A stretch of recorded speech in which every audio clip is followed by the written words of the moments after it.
In today's video, I am going to teach you how to increase productivity by Basecamp.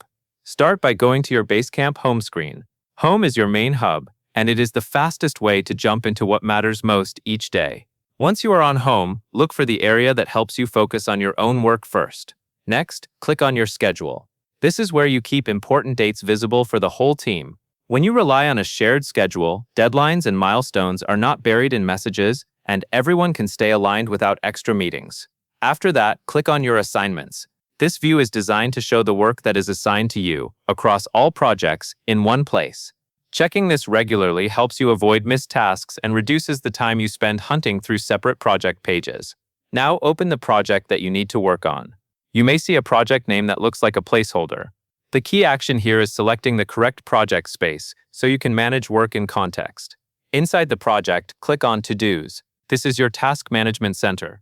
Keep to-dos clear and specific, and treat them like your source of truth for what needs to happen next. From the to-dos area, click Quick Nav.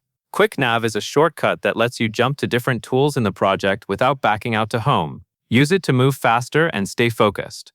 Next, click the same project area again from Quick Nav to return where you need to be, then click Highlight. Highlight is where you can bring important information to the top so it is easier to notice. Use highlights for the most time-sensitive items so they do not get lost. Click Quick Nav again, then go to the section described as setting important dates on a shared schedule and subscribing to events.